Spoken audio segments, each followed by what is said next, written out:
16장을 요약하면 하나님께서 하란에 있는 아브라함을 부르셨는데 그때 아브라함의 나이가 75세였습니다. 아브라함을 부르셨을 때 그 부르심을 당한 아브라함의 조건은 여러모로 좋지 않았습니다. 나이도 적지 않았고 무엇보다 그는 당시 무자한 인생이었습니다. 그 나이가 되도록 자식이 없었다는 것은 당시의 정서로는 실패했다는 것으로 여겨지던 아주 고약하기 짝이 없는 시기였기 때문에 그의 삶은 행복하지 않았습니다. 그런데 그런 아브라함의 삶에 하나님은 내가 너로 큰 민족을 이루겠다는 뚱딴지 같은 약속을 주셨습니다. 그 약속이 가장 어울리지 않는 사람을 골라서 그 사람에게 정말 맞지 않는 약속을 주신 격이 되었죠.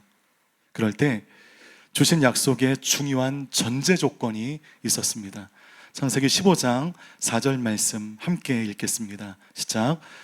여호와의 말씀이 그에게 임해 말씀하셨습니다. 그런데 상속자가 되지 않을 것이다. 오직 내 몸에서 나온 사람이 내 상속자가 될 것이다. 이 약속에 중요한 전제 조건이 있는데 이 약속은 반드시 아브라함의 몸, 사레의 몸에서 나온 사람으로 인하여 이루어진다는 것이죠. 자, 그러면 이 약속을 주셨으니 이 약속의 징조를 좀 보여주셔야 됩니다. 이 약속 이후에 갑자기 사레가 쌍둥이를 임신했거나 뭔가 진짜 하나님의 약속이 이루어질 모양이구나 하는 이 납득이 될 만한 조짐이 있어야 되는데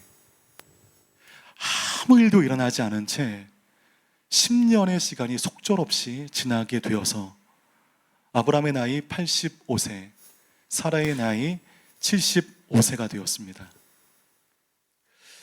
사레는 남편 아브라함에게 주신 하나님의 약속을 믿었을까요? 믿지 않았을까요? 믿었습니다. 성경 잘 보시면 믿었습니다. 남편에게 주신 하나님의 약속은 믿었는데 자기의 몸을 믿지는 못했습니다. 즉 자기의 몸에서 상속자가 나온다는 것을 사레가 믿을 수가 없었습니다. 왜냐하면 그 생명을 받아야 하는 사레의 몸이 점점 늙어가고 있었기 때문에.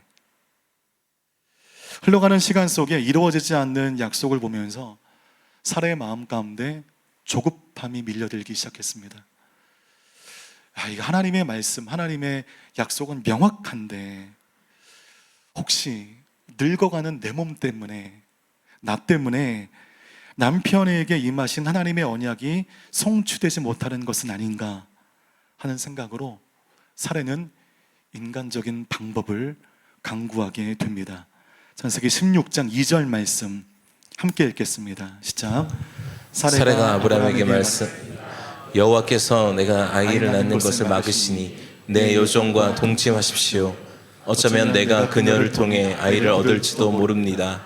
아브라함이 사레의 말을 들었습니다. 사레가 믿음이 없었던 것인가? 아닙니다. 있었습니다. 사레는 약속이 성취될 것이라는 믿음이 있었습니다. 다만 그 약속이 내 몸을 통하여 성취된다는 것을 믿지 못했습니다. 온전한 믿음이 필요한 시기에 사레는 선택적 믿음을 추구하게 되는 것이죠. 여러분, 선택적 믿음은 불신입니다. 어느 정도 믿음이 있지 않았냐? 선택적 믿음은 불신인 것이죠. 2절의 말씀 보십시오. 여호와께서 내가 아이 낳는 것을 막으시니. 이거 진짜인가요? 정말 하나님이 이렇게 말씀하셨나요? 단 한 번도 하나님이 이렇게 말씀하신 적이 없습니다. 하나님 마음 단 1도 이 내용이 없었습니다. 여러분, 이 말씀의 구절에서 사레의 심리 상태가 그대로 느껴지는데 사레가 우울했습니다. 그리고 내 몸을 통하여 약속이 이루어지지 않음에 하나님에 대해 야속했습니다. 그래서 사레는 하나님이 내가 아이 낳는 것을 막으신다라고 하는 잘못된 감정을 사실로 확신하게 되었습니다. 여러분, 감정은 하나님이 주신 선물이 맞아요. 그래서 막 눈물도 흘리며 찬양하고 눈물도 흘리며 기도하면서 감정이 있기 때문에 또 사람도 긍휼하게 여기고, 이 감정은 하나님이 주신 선물이 맞습니다.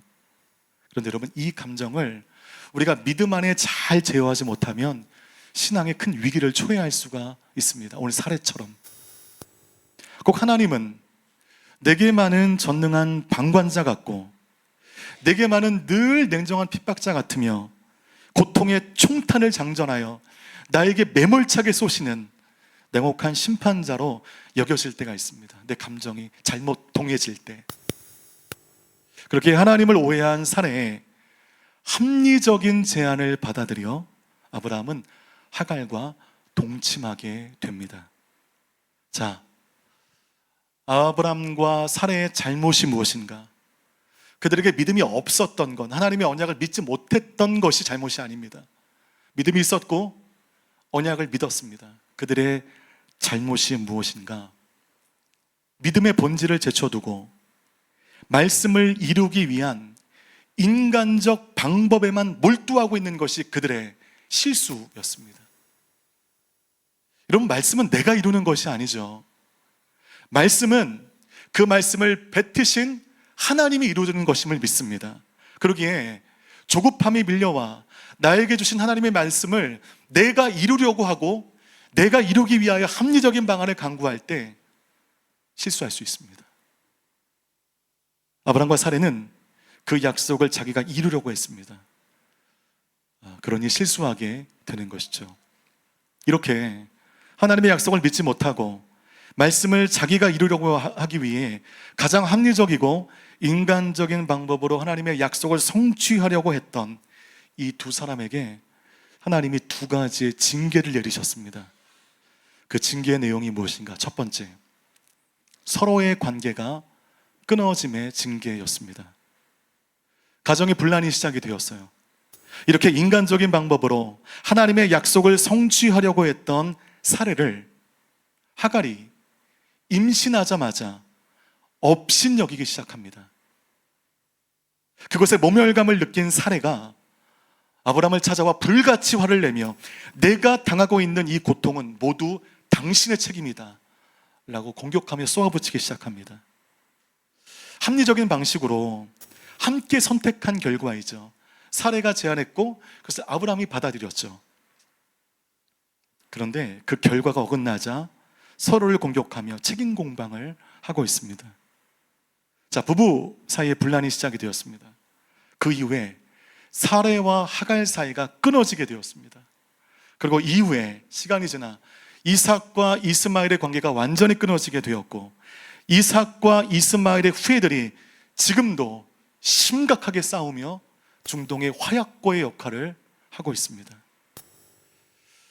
하나님의 약속을 내가 이루려 합리적인 인간적인 방법을 다한 그들의 삶에 관계가 끊어지는 징계가 있게 되었고 그보다 더 심각한 두 번째 징계는 하나님과의 관계가 끊어졌다는 것입니다. 창세기 17장 1절 말씀 함께 읽겠습니다. 시작. 아브라함이 99세 때 여호와께서 그에게 나타나 말씀하셨습니다. 나는 전능한 하나님이다. 너는 내 앞에서 온 마음으로 순종하며 깨끗하게 행하여라. 하나님이 아브라함의 나이 99세에 나타나셨다는 것으로 17장이 시작되는데 16장에서 86세의 이스마엘을 낳은 후 오늘 본문 1절에 99세에 나타나시기까지 무려 13년 동안 하나님은 아브라함과의 관계를 끊어버리셨습니다. 전에 하나님은 아브라함과 굉장히 친밀한 관계였죠. 믿음의 집안에 태어나지도 않은, 욥처럼 당대 의인의 삶을 살지도 않은, 하나님을 위해 무엇인가를 결단하여 살지도 않은 그의 삶 가운데 느닷없이 나타나 감당할 수 없는 복을 쏟아 부어주신 하나님, 그 하나님을 믿고 보증서 하나 없이 그 말씀에 자기의 인생을 들여 목적지도 알지 못하고 갈 바를 알지 못하고 그냥 식소리를 데리고 출발했던 아브라함, 그렇게 친밀했던 하나님과 아브라함 사이에 암흑기가 시작이 되었습니다. 이스마엘을 낳은 후에 이 아들을 통하여 그 언약이 이루어지는구나, 그 약속을 이을 그 아들이 내 품 안에 있구나. 얼마나 좋아했겠습니까? 이렇게 내 품에 안에 있는 이스마엘이라고 하는 이 아들로 말미암아 약속이 이어질 줄 알았는데 약속이 이어지기는커녕 아브라함과의 친밀했던 관계를 냉혹하게 끊어버리심으로 하나님은 13년 동안 더 이상 나타나시지도 말씀하시지도 않는 암흑기와도 같은 단절기를 보내게 됩니다. 이 아브라함에게 가장 큰 고통은 사실 무자하다, 형편이 어렵다, 어디로 갈지 모르겠다, 이것이 문제가 아닙니다. 아브라함에게 가장 큰 고통은 하나님의 침묵이었습니다. 13년간 하나님은 한마디의 말도 걸지 않으셨습니다. 뭔가 아들이 생겼으니 이 아들이 맞다, 얼마나 양육하는데 힘드냐, 내가 힘을 주겠다, 이런 말씀 한마디 하지 않으셨습니다. 하나님은 그 허황되어 보이는 약속이 아브라함과 사라의 몸을 통하여 이루어진다는 것을 선택적으로 믿지 않고 온전히 믿고 기다리기를 원하셨어요. 그런데 아브라함과 사라는 기다리지 못했습니다. 여기서 할 수 있는 신앙의 중요한 공식이 있습니다. 저를 따라해 주십시오. 기다리면 이삭, 조급하면 이스마엘. 이 이야기가 우리에게 주는 신앙의 중요한 공식입니다. 기다려야 될 때가 있습니다. 믿음으로 전진해야 될 때가 있습니다. 그러나 보이지 않는 약속을 믿고 그 자리에 서서 하나님의 은혜를 간구해야 될 때가 있는 것이죠.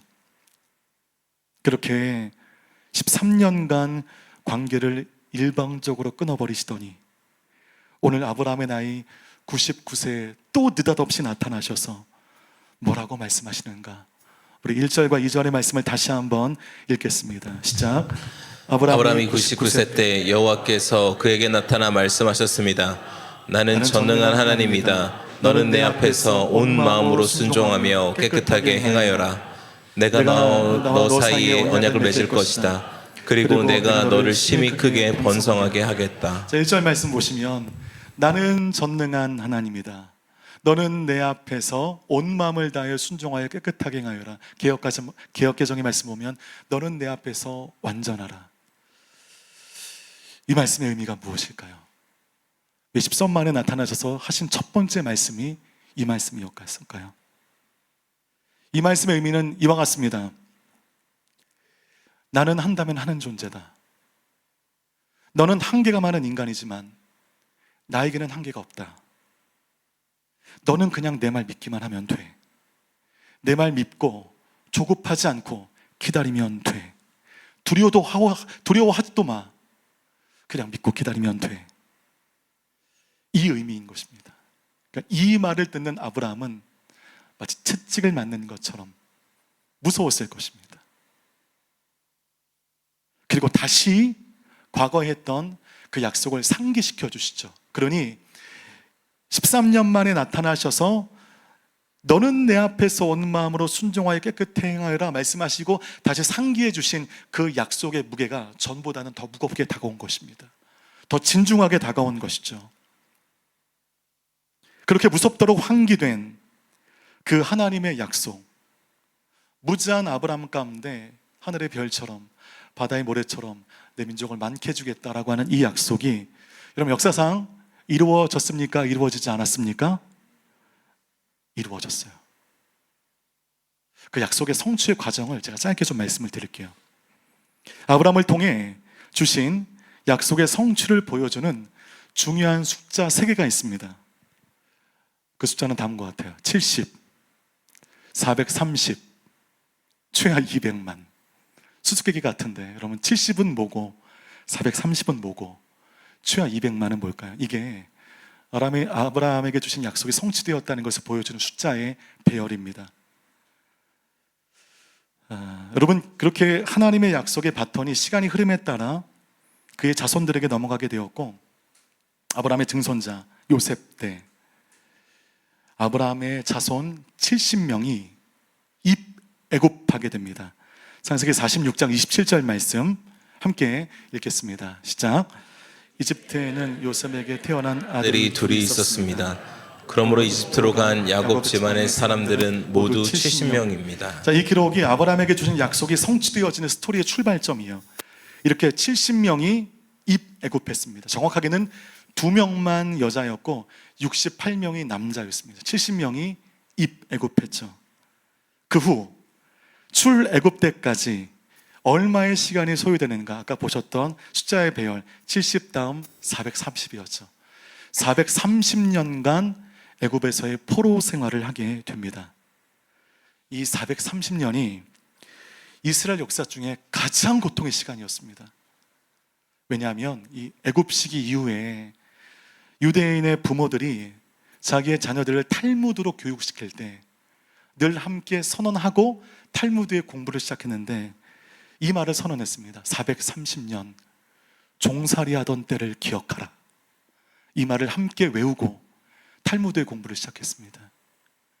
얼마나 430년이 힘들었으면 그때를 늘 기억하며 여호와 하나님께 감사하며 다시는 그런 일이 없도록 우리가 준비해야 된다는 의미인 것이죠. 그만큼 비참했고 고되었던 430년 종살이의 시간을 끝내고 자, 이제 모세의 안내로 출애굽을 시작하게 되었습니다. 출애굽했을 때 히브리인이 몇 명이 출애굽했을까요? 민수기 1장에 그 출애굽 때 인구조사가 있는데 그 내용이 다음과 같습니다. 민수기 1장 45절 46절 함께 읽겠습니다. 시작. 이스라엘 자손 가운데 등록된 사람들은 각 가족 가운데서 20세 이상으로 전쟁에 나갈 수 있는 사람들이었습니다. 그 합계는 60만 3,550명이었습니다. 여러분 60만 3,550명이 계수되었는데 이 사람이 전체 인원이 아니고요. 지금 45절에 나와 있는 것처럼 전쟁에 나갈 수 있는 20세 이상의 남성의 수만 60만 3,550명이었습니다. 그러니까 이를 근거로 출애굽 때 총 인구를 추측하는 거예요. 20세 이상의 남자만 60만 명이 넘으니 전체 인구가 적어도 진짜 적어도 200만 명 이상은 됐겠다. 이것이 학자들의 공통된 견해입니다. 애굽에서의 430년 동안 오히려 이스라엘 민족들이 자치를 감출 줄 알았습니다. 소멸될 줄 알았어요. 그도 그럴 것이 애굽 안에 있는 히브리 민족의 인구가 계속 늘어나는 것에 대해서 바로가 두려움을 느꼈습니다. 이 인구 확장을 어떻게든 방해해야겠다 하여 이스라엘 남자들을 가장 힘든 람셋 건축 현장에 투입시켜서 죽도록 일을 시켰습니다. 죽도록. 그러면 아이 낳는 것들이 지연되겠지. 힘이 딸리니. 근데 여러분 지연이 안 되는 거예요. 나중에 어떤 일을 합니까?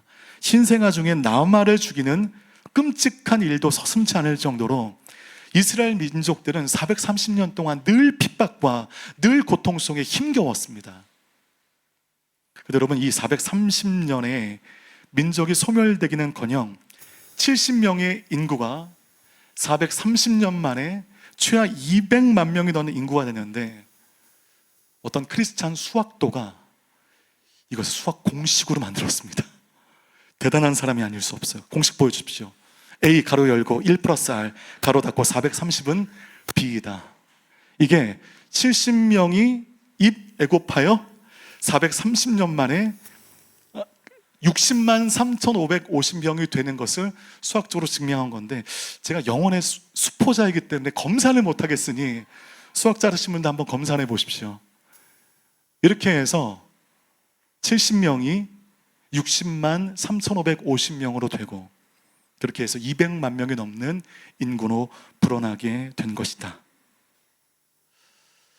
그러니까 여러분 33년 만에 정확하게 인구가 배가가 되면 70명이 60만 3,550명이 될 수 있다는 것입니다.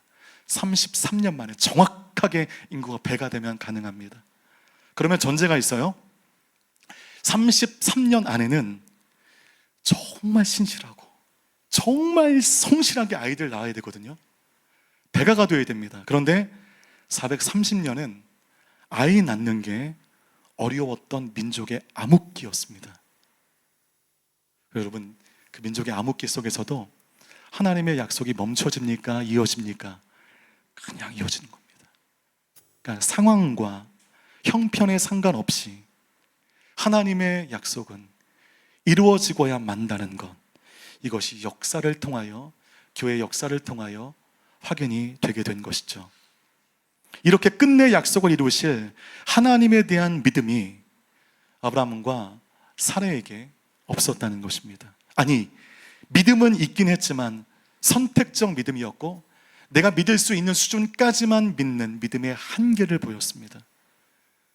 그렇게 13년 만에 나타나신 하나님, 다시 한번 약속을 환기시켜 주신 하나님께서 한 가지, 예상하지 못했던 명령을 한 가지 하십니다.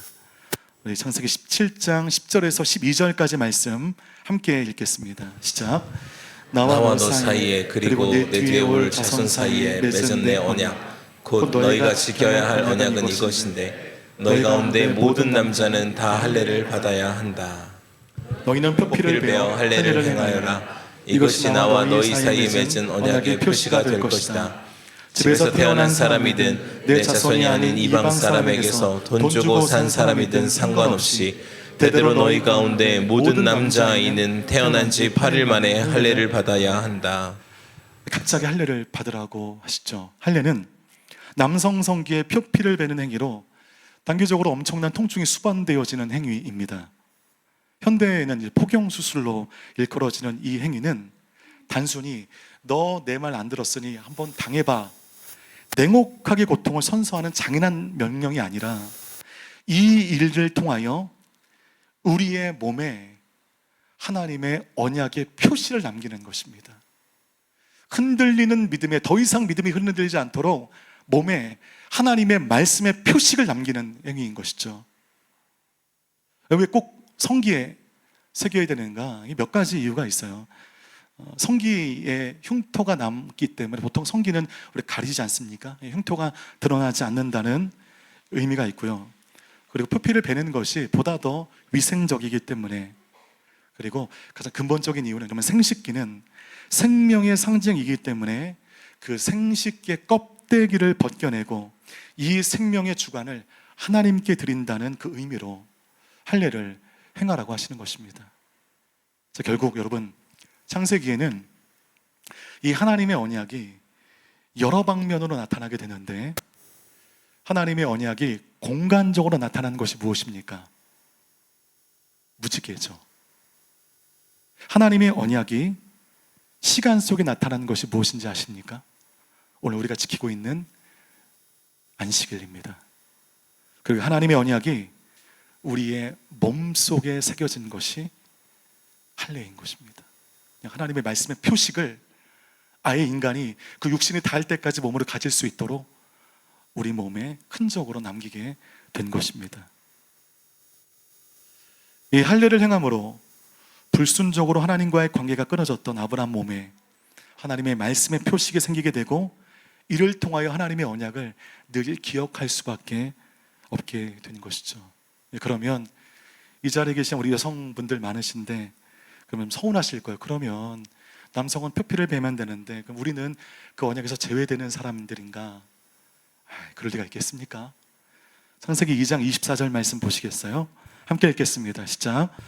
그러므로 남자가 자기 아버지와 어머니를 떠나 그 아내와 결합해 한 몸을 이루게 되는 것입니다. 자, 여자가 결혼하게 되면 할례 받은 남자와 한 몸, 하나의 몸을 이루므로 그 역시 그 할례 언약의 표징을 받게 되는 것입니다. 그래서 구약적인 시각으로는 남자들은, 특별히 유대인 남자로는 반드시 할례를 받아야 된다는 것이죠.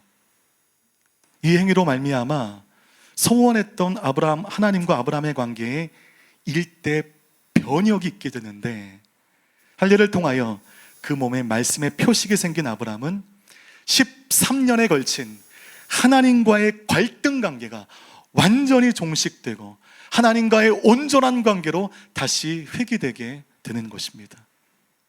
바로 그때 하나님은 이 모든 것을 증명이라도 하듯 그들의 이름을 바꿔주십니다.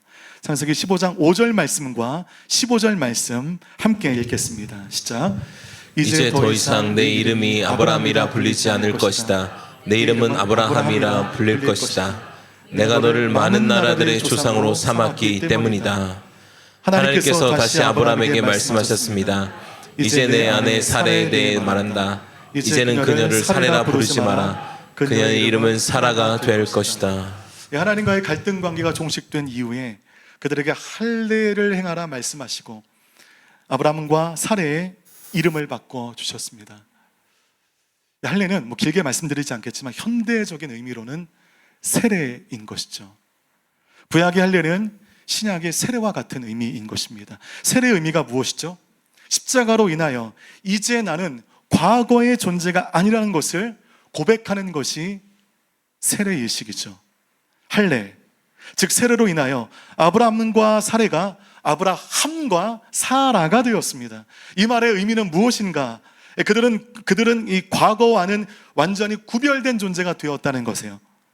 과거의 삶은 그냥 과거에 던져버리고 너희들은 더 이상 선택적 믿음과 합리적 축으로 이를 그려졌던 그 우를 범하지 말고 전혀 새로운 삶을 살라는 하나님의 마음이 이 바뀌어진 이름 안에 담겨져 있는 것입니다. 이 말씀 마치겠습니다. 70명을 애굽시키시고 430년의 끔찍한 고통의 시간 속에 그들을 오히려 부흥케 하신 하나님, 그 아브라함의 약속을 결국 이루신 그 하나님의 집념이, 하나님의 마음이 몸에 새겨져 그 언약을 붙들고 나아가기를 하나님이 바라셨던 것이죠. 역사를 통해 보면 하나님의 성품을 찬양하게 됩니다. 신실하신 하나님, 말씀하신 것을 이루어 지키시고야만은 하나님. 물론 내가 생각하는 시간과는 좀 다를 수가 있죠. 내가 생각하는 그 모든 환경과는 조금 다를 수가 있습니다. 결국 그 말로 내뱉으신 그 모든 약속을 지키시는 그 하나님을 우리는 찬양하며 여러분의 삶 가운데 그 말씀의 표식으로 남아있는 그 말씀이 이루어질 때까지 그 신실하신 하나님을 믿고 나아가는 우리 모두가 되시기를 주님의 이름으로 축복합니다.